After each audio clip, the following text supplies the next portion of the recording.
untuk bantu kita dalam kubur daripada mana? Kita tak fikir sampai tahap tu. Tapi untuk dunia, kita boleh fikir sampai tahap macam tu. Sebab itulah saya selalu sebut, biarlah dunia ni, kekayaan kita ke apa saja kita ada, biar kita letak di tangan saja. Biar kita letak di tangan, jangan masuk dalam hati. Bila dunia ni masuk dalam hati, susah kita nak buang. Sebab tu kalau orang, kita nak test mudah saja. Kalau orang minta derma, susah nak bagi derma, susah nak bagi duit, maknanya dunia dah masuk dalam hati kita, kan? Tapi kalau orang minta derma, kita terus ambil saja, terus bagi, maknanya dunia itu berada di tangan kita. Yang kita bagi itu confirm masuk jadi pahala kita. Kadang-kadang ialah kita semualah, saya sendiri pun, kita kena sentiasa muhasabah. Susah kadang-kadang kita nak buat kebaikan ni susah. Tapi kalau kita belanja untuk belanjakan benda yang bersifat sementara, benda yang kita akan tinggalkan, mudah saja. Tak, $10 nak bagi derma pun cukup punya susah, kan? Tapi $10 pergi saver, tak ada masalah. Untuk $50 pun ambil kat saver, kan? Tak. Ialah walaupun benda tu maknanya untuk kegunaan kita, untuk maknanya akhirat kita juga. Tapi nak bandingkan yang mudah, bahawasanya untuk dunia kadang-kadang kita terlalu mudah, tapi untuk akhirat ni kita susah untuk kita spend ataupun kita berikan. Itu kita sama-sama muhasabah.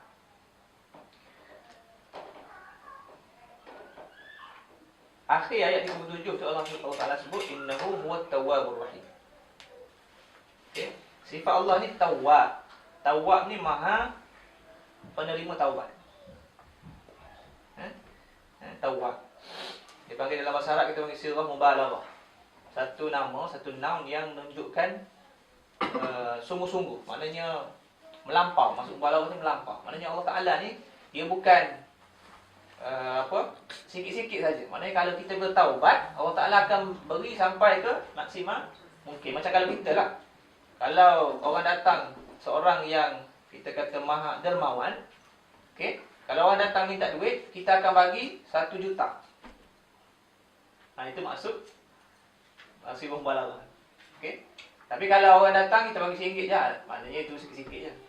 Allah Taala ni tawwab sifatnya.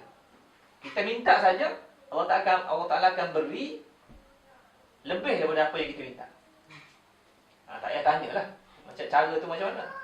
Kadang-kadang kita taubat daripada dosa kita, selain daripada Allah Taala hapuskan dosa kita ataupun Allah Taala maaf ampunkan kita, Allah Taala akan beri lagi kepada kita dalam bentuk-bentuk yang lain. Keberkatan dalam hidup kita, anak kita jadi anak-anak yang soleh, isteri kita jadi isteri yang salihah, suami kita pun suami yang baik. Nampak tak? Rezeki walaupun sedikit kita rasa cukup. Sentiasa ada rasa qanaah, rasa cukup. Kadang-kadang kita ni banyak dah, kalau tengok dalam peti ais tu macam-macam makanan ada, tapi rasa tak cukup, pergi kos beli lagi, kan? Pergi kedai beli lagi, penuh, kan? So dalam peti ais tu tak pernah kosong. Sebab apa? Sebab kita rasa tak cukup, kan? Sentiasa penuh. Sebab apa? Sebab takut kalau putus makanan dalam peti ais, nak makan apa, kan? Cuba sekali kita ajak, seminggu ni habiskan dulu benda yang dalam peti ais. Habis tu baru kita pergi beli. Nampak tak? Jadi kadang-kadang berlaku pembaziran. Sebab apa? Sebab barang dah kat rumah banyak lagi, pergi kedai beli, tambah, pergi kedai beli. Kita tengok minggu depan, tengok benda ni dah expired, dah kena buang, kan? Jadi as simple as that sebenarnya. Kita, bagaimana kita melihat ataupun kita mensyukuri nikmat Allah SWT. Jadi penting kita sebagai hamba, kita minta taubat ataupun kita bertaubat, kita minta ampun kepada Allah SWT. Cara Allah Ta'ala nak beri kepada kita, itu kita serah kepada Allah Ta'ala. Sebab dia ada sifat kedua, Ar-Rahim. Bila gabungan At-Tawwab dengan Ar-Rahim ini cukuplah sebenarnya bagi kita sebagai hamba Allah SWT. Bawah tu doa-doa yang dibaca Nabi Adam. Ini pun doa yang boleh kita baca, boleh kita amalkan. Okay. Apakah yang dimaksudkan dengan beberapa patah perkataan dalam ayat itu? Disebut dalam ayat kalimatin. Fatalaqa Adamu min rabbih kalimatin fataba alaih. Nabi Adam menerima beberapa patah perkataan daripada Tuhan. Kebanyakan ahli tafsir menyebutkan kalimah-kalimah itu ialah taubat Nabi Adam AS dan doa-doa yang dibacanya setelah baginda dan isterinya terlanjur mengambil makan buah yang dilarang. Antara doanya ialah, ini kita boleh baca, biasa juga kita amalkan dalam doa kita. Surah Al-A'raf ayat 23.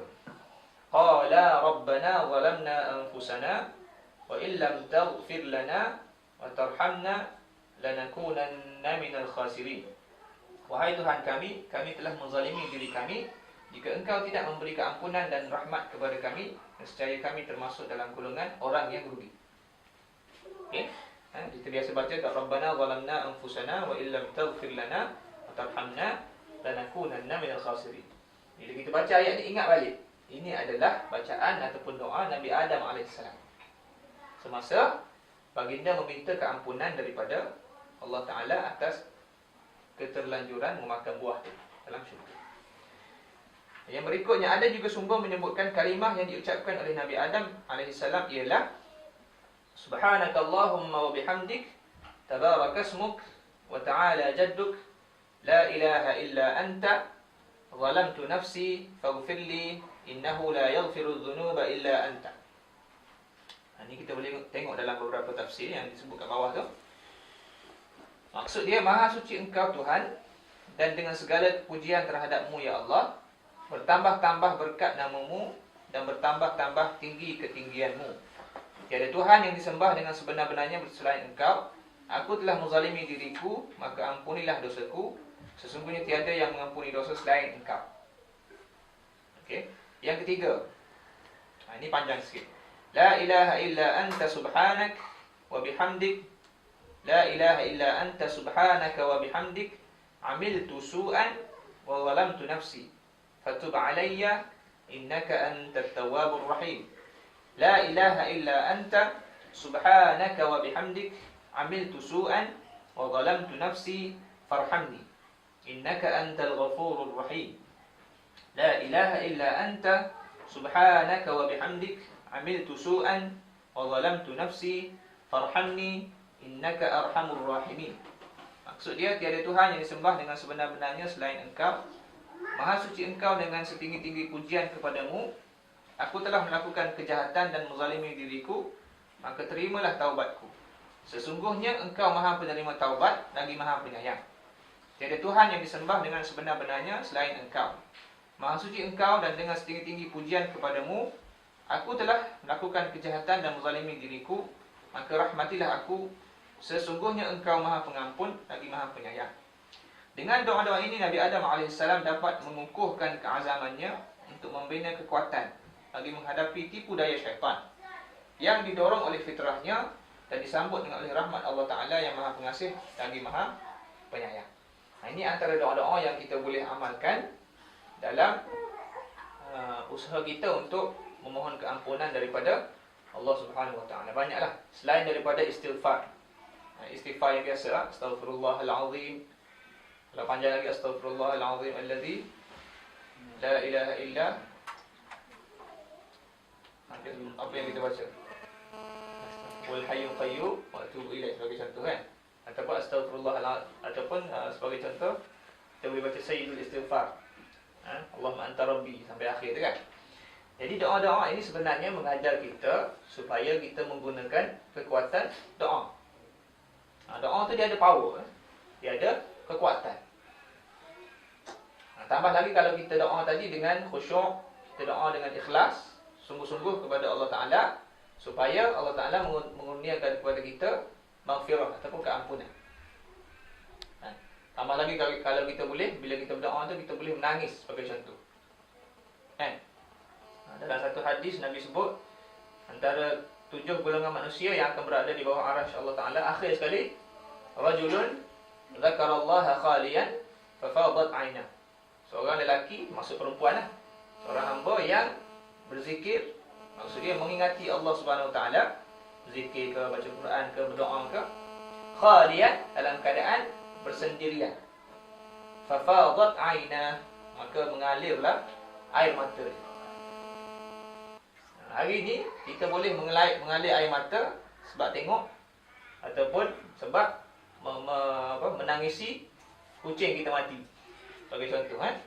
Nah, ataupun kita boleh mengalir air mata kerana apa? Kerana mungkin keluarga kita, ahli keluarga kita meninggal dunia. Kawan kita meninggal dunia sebagai contoh. Tapi susah untuk kita menangis mengingatkan kepada dosa-dosa yang kita buat. Susah kan? Kadang-kadang kita berdoa tu minta, betul dah minta taubat ataupun kita minta keampunan, tapi susah kita nak menangis. Satunya sebab kita tak faham. Tak, kita baca Allah maghfirli dhunubi, tapi tak faham apa yang kita minta. Itu yang jadi susah nak menangis. Kan? Tapi kalau kita faham, kita akan hayati, kita akan baca betul-betul. Nah, jadi kalau kita baca Allah maghfirli dhunubi dalam keadaan apa dia? Suka-suka pula ataupun dalam keadaan kita tak rasa sesuatu daripada permintaan kita tadi, maknanya ada something wrong dengan kita punya hati kita lah.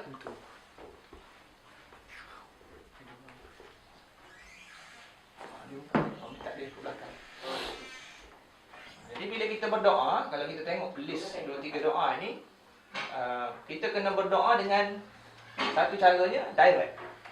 Apa yang kita minta, apa yang kita nak, kita minta supaya dengan direct. Dengan apa kita kata tanpa, orang Melayu ni biasa kita berlapik tak, kita minta satu benda, kita berlapik, tak nak sebut direct.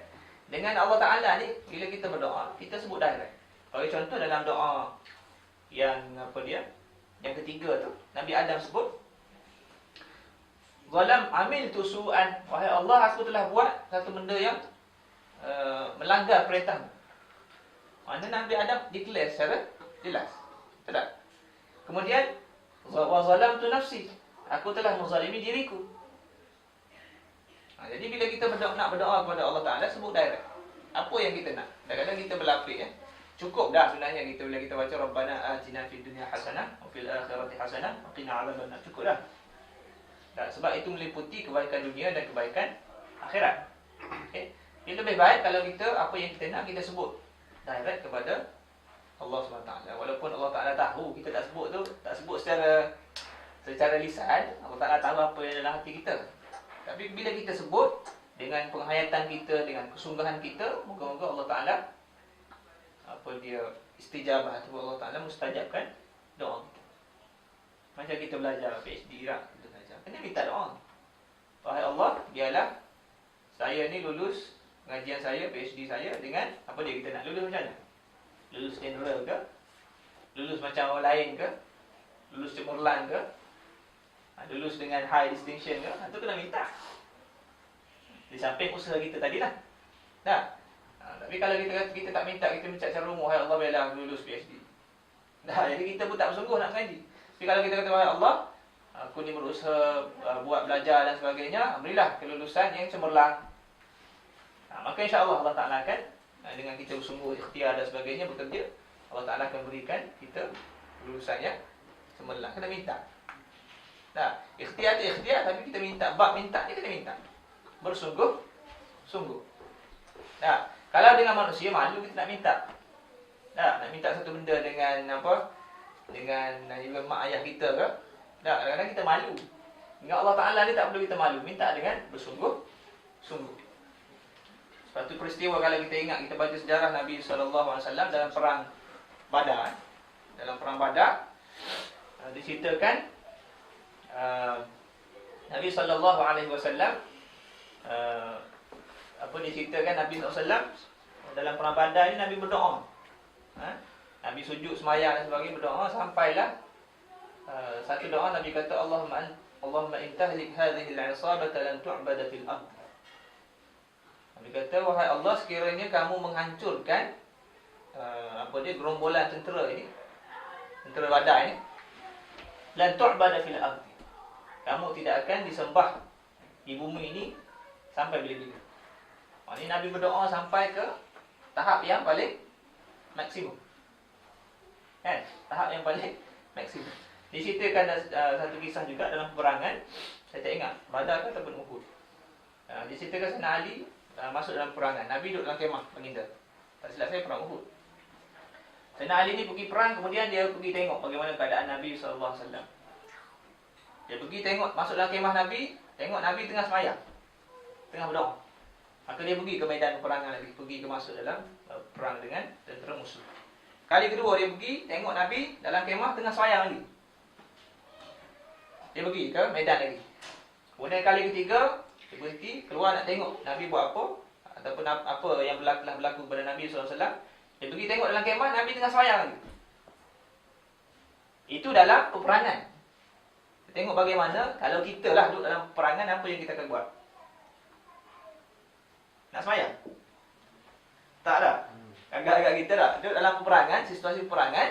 Tak. Kita akan pakai lah apa dia, baju yang boleh, ya, baju besi ke, baju apa ke, dan kita akan sentiasa bersedia kan. Tapi Nabi SAW ajar kepada kita, even dalam situasi peperangan, tawakal ataupun pergantungan itu kena 100% kepada Allah SWT. Kan? Sebab bila Nabi sembahyang, siapa akan jaga dia? Malaikat akan jaga. Allah Ta'ala akan hantar malaikat untuk jaga. Itu dalam situasi perangan. Kalau kita tak dah duduk perang ni sembahyang apa je? Kan? Maknanya tingginya tawakal, pergantungan Nabi SAW kepada Tuhan, kepada Allah SWT. Sebab yang memenang ataupun yang mengalahkan tentera adalah Allah. Kan? Jadi di satu sudut kita boleh belajarlah tawakal. Even dalam situasi yang genting pun, tali kita atau pergantungan kita hanya kepada Allah SWT. Bukan ikhtiar kita. Tak, kita ikhtiar, kita usaha, kemudian kita bertawakal kepada Allah SWT. Jadi doa dalam bab doa tadi kita kena direct, kita kena selain daripada bersungguh-sungguh, kita menghayati doa kita. Kalau boleh, kalau kita tak faham doa bahasa Arab, kita baca doa dalam bahasa yang kita faham dan kita boleh hayati. Bahasa Melayu ke, bahasa Siam ke. Tak, kalau kita hayati, kita lagi faham doa dalam bahasa Inggeris, baca dalam bahasa Inggeris. Tak. Saya dulu sempat tengok masa saya belajar di Pakistan dulu. Orang Pakistan ni dia doa dalam bahasa dia. Orang Pakistan ni kalau ada siapa ada kawan Pakistan, orang Pakistan ni dia keras. Sifat dia, sifat fizikal dia, kalau tengok tangan dia, dah 2 kali ganda tangan kita. Sekali kena menampar 7 hari 7 malam tak bangun. Dah. Sifat fizikal dia keras. Tapi hati dia lembut. Saya ada 3 pengalaman saya tengok sendiri. Bila berdoa, tak sampai 1 minit dia akan menangis. Mungkin sebab faktor bahasa dia lah. Kalau kita ya Allah, dia panggil ya Allah. Ya Allah. Maknanya dia berbahasa dengan Allah tu seumpama bahasa kawan. Bahasa yang rapat. Tak sampai 1 minit dia akan menangis. Kita ni setengah jam doa pun tak keluar air mata lah. Bila lah nak habis doa? Bila lah nak habis doa kan? Sekejap. Sama juga orang Afghanistan. Doa sekejap je dia akan menangis. Sebab hati dia lembut. Kita ni bila berdoa tak menangis, maknanya hati kita keras lah. Tak, selain faktor tadi lah, kita tak faham ataupun kita doa kita tak hayati dan sebagainya. Biasa menangis ni kalau kita berdoa esok nak periksa malam ni nangis kan. Dah. Ya Allah tak faham ni baca, tak faham ya Allah kalau dia faham tu nangis kan. Tak sebab nak periksa esok. Submission esok kan dah. Keluar ada orang periksa, alhamdulillah tak ada, tak ingat dah Allah. Tak ada dah doa tadi yang semalam. Kan? Sebab orang Melayu dia suka last minute. Lastminute.com. Sebab tu kita doa pun doa sujud terakhir kan. Saya selalu sebut kalau kita semayang, kita nak doa apa pun, jangan sujud terakhir lah. Mana-mana sujud. Aqrabu ma yakunu al-'abdu min rabbih wa huwa sajid. Tempat ataupun masa yang paling rapat kita dengan Tuhan, dengan Allah adalah masa kita sujud. Masa kita sujud tu masa satunya bila kita Allah Akbar, hijab tu dah diangkat dah. Kita bermunajat dengan Allah. Masa paling rapat kita dengan Allah adalah masa kita sujud. Maknanya bila kita nak minta sesuatu, kena semayang lah. Tak, kena semayang. Dalam sujud tu kita minta. Boleh saja kat mana-mana kita doa, boleh saja kita berdoa. Tapi kita cari mana tempat yang paling mustajab, mana tempat yang kita paling rapat dengan Allah Ta'ala, iaitu masa sujud. Masa sujud kita minta. Kalau dalam urusan dunia pun kita cari kabel, dah susah nak buat aplikasi permohonan ni, susah ni. Kena cari orang yang ada, yang rapat dengan seseorang. Tak? Rapat dengan menteri ke, rapat dengan PM ke, kan? Barulah mudah kita punya permohonan diluluskan. Tak? Dengan Allah Ta'ala ni tak payah cari kabel. Direct, kabel kita direct. Sujud saja, itu tempat